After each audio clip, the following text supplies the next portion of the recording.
We now go into the future of flex offices. So we will have Katharina von Schacky from WeWork. We will have Annelou de Groot from IWG. We have Wybo Wijnbergen from infinitSpace and Justin Harley from Yardi. And we will dive into the future of flex offices. And well, it's really exciting to talk about this topic because a lot is happening into that space.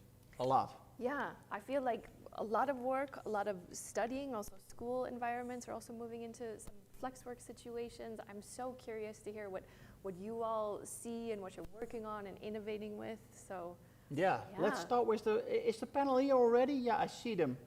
There they are. Great to have you with us. The first question to you all is actually, how was the last year for you? Because the pandemic had made a major impact on the future of flex offices. So how was this year for you? Katharina, let's start with you. A real challenge, I think, is the right answer. So I just started at WeWork, was forced to work in Zoom calls instead of meeting my colleagues and seeing our wonderful buildings. But that wasn't all. My husband was at home too. My kids were at home too. Our home became a school, a playground, an office, home. And I tell you what, I now really understand what it means working from home 100%. And I just love the office. What about you, Annelou? How was your year? Oh, well, I think just as challenging as from Katharina's. By the way, hi to you all, hi to the audience, which we can't see, which is still a bit strange. Wouter, thanks for having us all. So, well, it was challenging. Privately, it was okay. We could manage it by others, but business-wise, it was challenging, and we were lucky to have good conversations with all of our landlords. And, well, I think it brought us some good things, amongst others that we appreciate the office, but also that hybrid working is now here to stay. So I think we're going to elaborate a bit more on that later. Yeah, for sure. What about you, Justin? Well, Walter, first of all, thanks very much for having me. It's great to be here. I think for us, I come from a different side, so we supplier to the industry. I think the key thing is that our customers, I echo the sentiments of Annelou and Katharina. It's exactly what all our customers say. And I think the other thing is that one thing that we take as a positive signs, I think there's been a lot of soul searching, crystal ball gazing, and I think people are still trying to work out what's going to happen. So, but I think people are getting on where they can, business as usual, and fingers crossed people will come back to the office. And I, like Katharina, love the office too. And what about you, Wybo? Also great to have you on the panel. You started a new company during last year. How was that? Yeah, fantastic. Thank you, by the way, for having me. Hi everyone. I had the pleasure to start a new company with two very inspiring co-founders. And I think a challenging environment like this that we all experienced last year also helps everyone to be creative, make a pivot.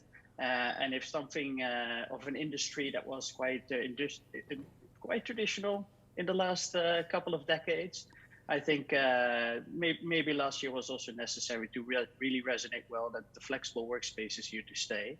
And that, basically the pandemic accelerated growth for the flexible office space environment for all the different employers, enterprise as well as medium-sized businesses. So actually, it's been a great year. Yeah, I think it for you for sure. Well, let's start with the second question, and that's maybe a silly question. Do we need offices at all? Because we can work from home, we can do everything from home, like you said, Katharina. And if so, why do we need offices? Yeah, I think no one disputes anymore that we do need offices. That might have been a bit different a few months ago. And I think it's for a lot of different reasons. So it could be something simple as a good internet connection. It could be the interaction with colleagues, social, informal meetings, workshops.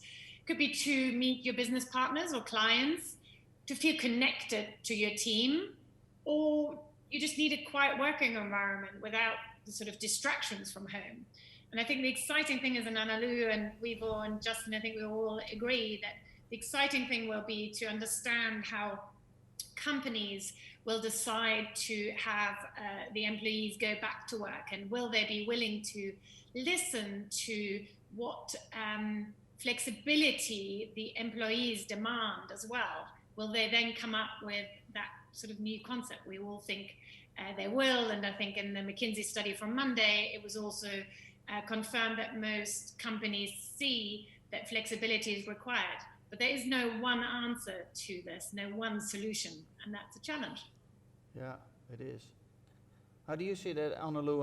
How is it changing? Because well, in the first, when the pandemic starts, everybody said, well, we can remove a lot of office space, and now everybody's back to that because we're not going to say goodbye to the office, but the office is as live as ever before. What kind of change do you see happening right now? Well, indeed, I emphasize as well as Katharina did that we are searching. The employers are searching for a new way of working. That would be definitely a hybrid way of working. And since the history of IWG, now 31 years, we saw something new happening in the beginning of this year, 2021. That is that we are selling memberships more than ever. For example, the NTT deal, which is one of the largest deal we did, we sold to all of their members, to all of the employees of NTT, a membership where the employer, the company said to their employees, here you have a membership of IWG, you can work from anywhere, anytime. So instead of having the office as an attractor for talent, the headquarter was like a trendy place where you really wanted to be as a talent. They now say, well,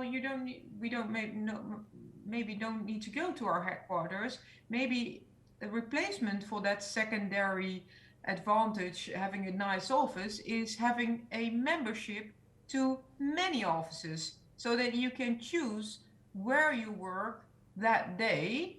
And it might be a little bit from home, it might be a little bit from the headquarters, but it could also be one of our WeWork offices or IWG offices or any other flex offices. So that is something that is really visible now. So I think that will grow only further, and it's different than before the pandemic.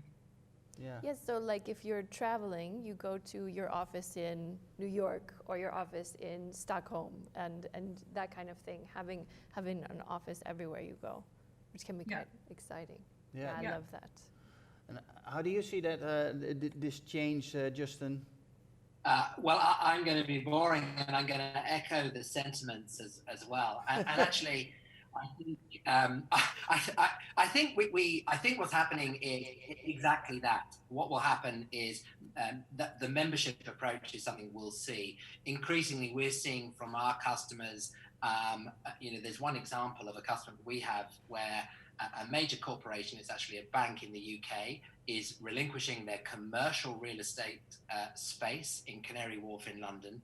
And they are going to be using 5 or 6 offices in London, one in East London, one in North London, one in Central London, as a drop-in area for their employees.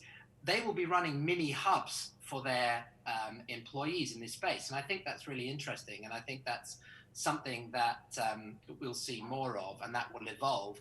The really interesting thing, though, I think this is a massive opportunity for flex space. I think flex space, in the UK is 7% of all real estate space. I think that's going to now grow exponentially, and I guess this is going to happen in Europe. And the reason is, as corporates, we are all soul searching as to what our solution is, and it is going to be a hybrid. We don't know what that's going to look like, but the only people that can really provide it are people like WeWork and IWG and Wybo's companies. So I think this is a great opportunity for flex space right now.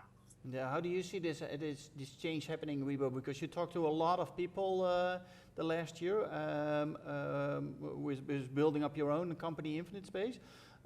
But what are landlords looking for right now? Yeah, no. So it's clear. So I I find the question of do we need offices at all always, it's a tough one to answer, because is it the word office or the environment that we have in our head is actually something that needs to change. So it's not so much the word itself, or it's basically our mindset that the way that we look at the place where we provide the best environment for our employees to be satisfied, happy, engaged, and productive. And this is where it comes down. So yes, you can concentrate on the name offices, but it's about the place where you bring your employees together. And if this is a hybrid model, if this is in niche environments, if this is in suburban areas, it's about the space where your employees, your most important asset of your company that are going to make you successful, that you provide the best environment. And there's tons of reasons for any employee, because we're all different, we all have different wishes, and every wish, you should be able to make sure that you can fulfill it. And that's probably by having those hybrid offices, by having different environments for all these different employees, because they have all different wishes and requirements. So indeed, and also with the interviews, the office landlords that we've met in the past, it's clear that they finally also accepted that flexible office space is the future, and that they need to make a change as well, and they need to pivot too. Yeah. So what is the new way of working? Well, I certainly think it's hybrid. Hybrid being what we've discussed just now, a strategy from companies to work from different locations, different times, different locations, different environments. Sometimes maybe booking additional space on because the HQ is too small, so an additional conference room, or for a week some additional space. And I actually would like to go a step further to what we've discussed earlier, where we said it's about memberships. I think we've all had memberships of a gym or something else where it was really annoying that you couldn't terminate it. And I think that's what we all offer, is a flexible membership, right? So you can sign up for a month or 3 months, or WeWork, for example, have come up with a new product during the pandemic called On Demand. So, it's being rolled out in the US and is slowly coming to Europe, where on demand, like literally on the day, you can book, or a day in advance, you can book a conference room or a desk or an office without having to subscribe for a certain period. It's all evolving, and I think, as Wybo says, it's flexible, it will all be fantastic. And I think for me, I love the fact that we are creating a more dynamic work culture with this now. Yeah. So a lot less risk, so you really can get involved. I'm curious what you guys think about companies. Should companies have any structure within this? Should this be just free? Where is it? Because I like the individual freedom. Should companies have a certain structure to keep the community, or do you think the community will stay strong in and of itself? If I can comment to that, I think that, for example, we offer our enterprises an enterprise model where their employees can do whatever they want or are limited by their employer, by the company. But at least there is a desk, real-time overview of how the employees use their memberships. F&B, meeting room space, drop-in space, as Katharina just mentioned, an office or co-working, whatever. So they can manage and steer the needs of their employees. And I think it's very important still to have a community and to have an oversight of the needs of your employees. So we as flex operators should facilitate that. We also facilitate with IWG working from home. So we as an operator like to be seen as a research tool, or as a... Sorry, do you hear the same thing as I do?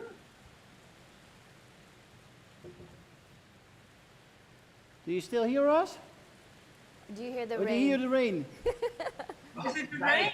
It's raining here. Oh my God, I thought the line was bad, Wouter. But No, I'm sorry. No, we were in Amsterdam, and this morning it was raining really hard, but now the rain is coming back. So we have a little bit of background noise. I hope it's not too bad. No, but it is the key question. If we allow our employees to work from anywhere, and I just want to add one more word, is the word from any time. So I think we all agree, and we can all facilitate the work from anywhere. We can also, by the way, facilitate any time, but that's still a challenge, at least in what I can see in our country, but we see that in many countries, that I think now the shift working from anywhere and hybrid working has been a structural shift. But now, and not only because people want to work anytime, but also because of, for example, environmental advantages, not being in the same time in the traffic, to don't have the commute and just have the opportunity to work from any time, not meaning that you have to be to go to Amsterdam during traffic periods. So I think that's also something that we can facilitate. But to come back to your question, yes, it's important to keep grip and to keep a sight over your employees, and that's obviously a pitfall, that if you allow them to work from anywhere, anytime, that you lose the community, the grip, the culture that you have as a company. So we should and we do facilitate that. Can I ask a little bit about the anytime, because I've heard a little bit about this. You know, many of us work from 9 to 5 or that kind of thing. But I've heard, and I wonder if any of you have any data on this, that there are people who actually work very different hours than this, which can be great for an asset, because of course then you get to use more of the asset for within the 24 hours. But have any of you experienced this with your offices? Do you have any data on people coming, maybe nighttime people, evening people, morning people? Morning people. Last year, more than ever. I had discussions with landlords putting off the heating and ventilation during the weekends because it's a multi-tenant building and they want to reduce the service charges, of course. But in our lease agreement, we always put in there that it needs to be 24/7 access. And access also means that you can use it as an office, and it doesn't mean that it's cold or not ventilated. So more than ever, we have these discussions because we see that people are using the office building outside what we call the normal 9 to 5 days a week working week. That's a very interesting shift that we see, and I think that's the next step after work from anywhere is work anytime and make use of the time that you fit and that you within your family think that are hours that you can spend the most wisely for your work.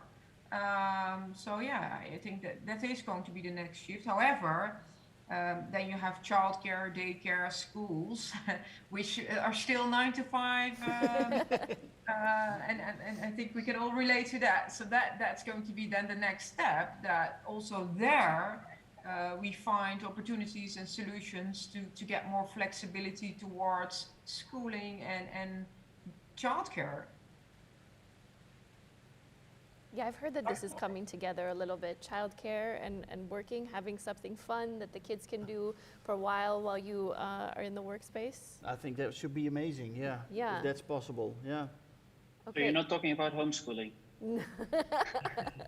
Which we've all done a little this year. So is the 40-hour work week done then? Is that gone too? Oh, no, not at all. But it is no longer a 40 hours Monday to Friday, 9 to 5.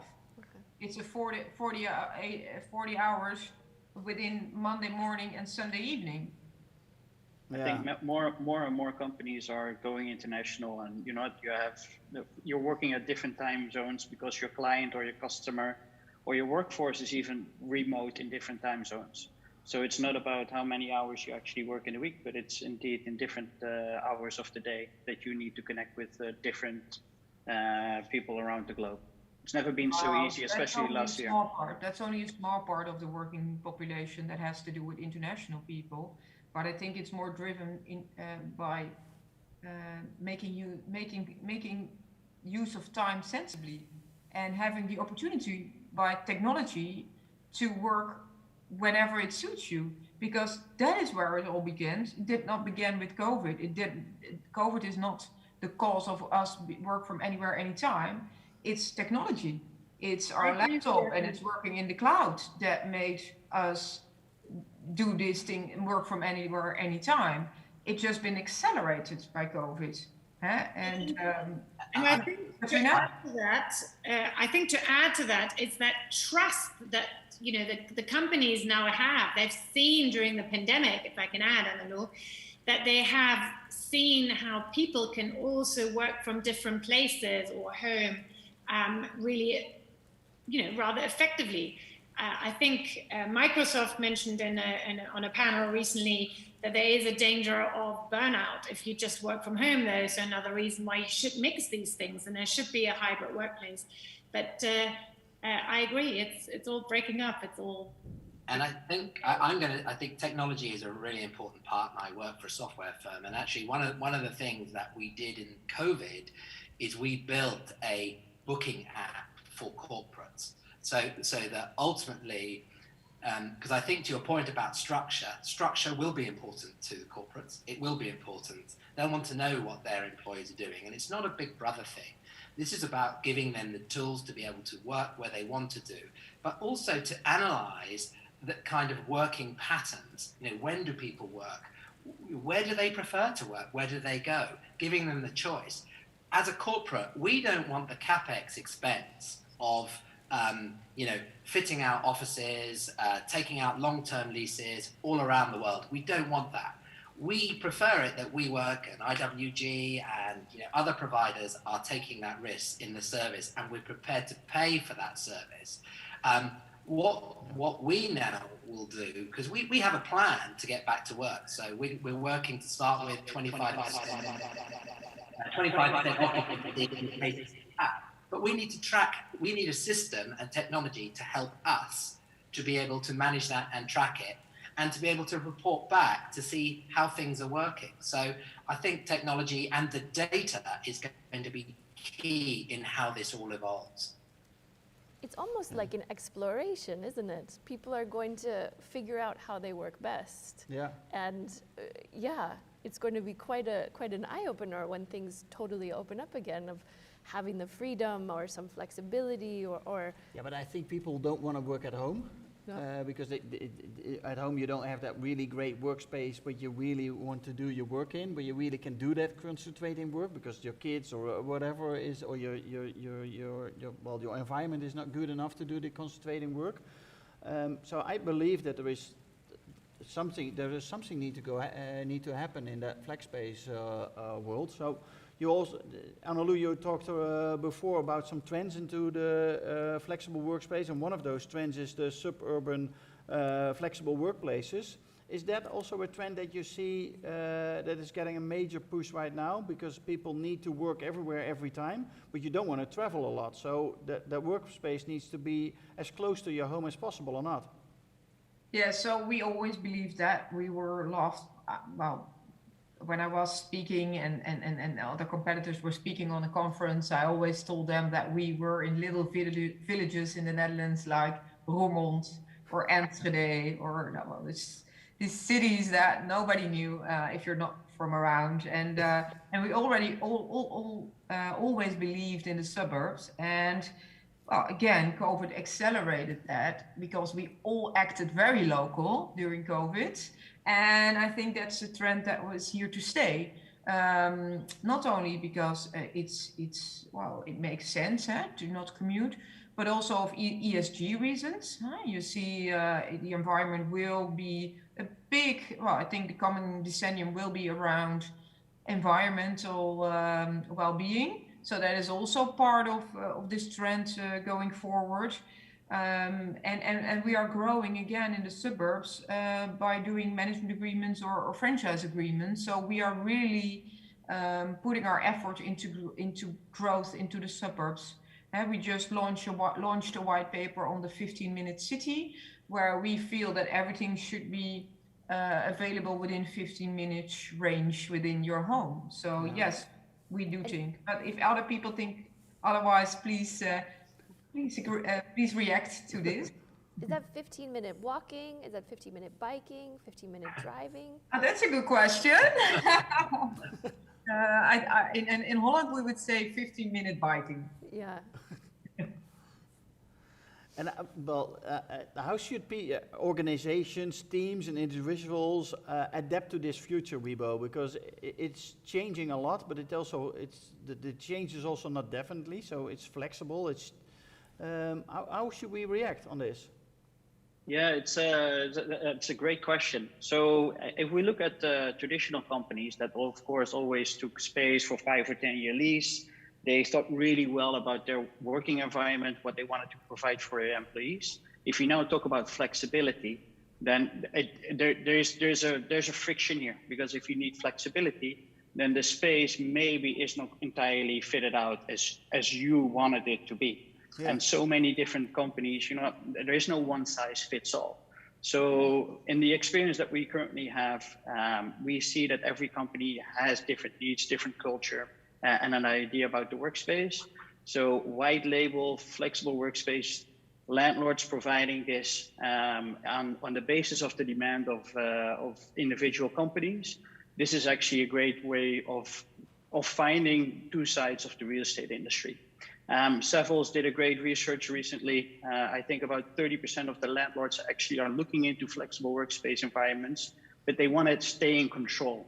They want to have their own brand, and therefore organizations that will be able to help actually create those white label flexible workspace environments for landlords that then indeed can fit out the space based on the demand in the market from previously long-term traditional companies now taking flexible space, I think is a great solution. The other part is, of course, adapting to change. I think in the last 10 years, the industry, but also the world has changed significantly. Whether this is political or cultural or environmental reasons, it's something that Darwin once said, it's not the fittest or the smartest, but it's the one who is most adaptable to change will survive. And I think signing a long-term lease, 5 or 10 years, it's going to be really hard to adapt to change. So I think flexibility is the one that allows flexibility not only to individuals, but also to companies. Yeah. And Katharina, to go into that question of what Wybo just said, what do you consider to do to really attract those companies that are looking into those flexible workspaces, big companies, but also startups and scale-ups? I think we always look at our members' needs. So that might be a large tech corporate, but it might be a startup. So we try and offer what their demand is to them. So various types of offices, Annelou also mentioned it from IWG's perspective, so various offices, conference rooms, etc., but also new layouts like a collaboration hub where you can, as a corporate, decide how do you want to adapt your layout. Do you want to change it? Do you want to make it, change it even within the period that you occupy it? We have offered the community, all these community events that we had, yoga, things like that, we now offer online because we also think that our members need to have a community. They do need to stay healthy in periods like this. We have a startup platform where, mentors for startups can exchange and mentor and teach, and also startups can exchange ideas. We have, I think last week, announced that we accept now cryptocurrency as a payment. So we're always trying to go with the time. I mentioned on demand in the US, that's coming across. And I think that's important. Wybo also said that. It's, you need to be agile, you need to be flexible, you need to adapt. And that's what we're trying to do. So how flexible is the real estate industry, Justin? I think it's growing more and more in its flexibility. Interestingly, one of the sectors that I spend a lot of time in at Yardi is the residential sector, the residential real estate, which I find very interesting because over the last year, we've had one set of customers who their buildings have been full and they're worried about how they get into the apartments and clean them, etc. And another one where occupancies have completely, reduced, or footfall in the buildings has reduced.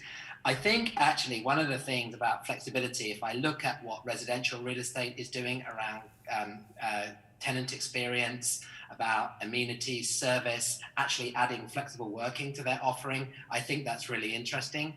So I think that sector is becoming increasingly flexible, and that is also reflected by the amount of investment capital that's flowing into that sector. So that's a really interesting sector. I think it's growing in flexibility. I wouldn't want to say it's inflexible. I think it has a reputation for being tired and sad and old and slow, but and conservative, conservative. But I think ultimately, if I look at the investment capital flowing in, I think that the sectors that are being heavily invested in are ones where customer service is required and flexibility is required. And I think in everything we do now, flexibility is required more and more. I think the relationship between the landlord and the property manager is something that's changing massively. I think Wybo mentioned management contracts. I think that's a sign of landlords saying, hey, I want to be involved in this, but maybe I need to partner up with someone who really is an expert at flexibility and service. So that's all good stuff, right? So it's going the right way. Just faster. Just needs to go faster. Everything. That seems to be an ongoing theme the last couple of days. Yeah. Yeah. We all want faster. But that's what happens when you're pushing for the future, right? Yeah, I think so. Yeah. Okay. Wow. Yeah. I'm very excited, actually. Yeah, me too. I'm really looking forward to this future of flex offices, and hopefully we can get it more flexible, even more flexible than flex. Yeah. I don't know what that word is, but thank you very much for being with us. It was a pleasure to talk to you, and I hope to see you back soon. Yeah. Thank you all so much. Thank you. Bye-bye. Thank you. Bye-bye.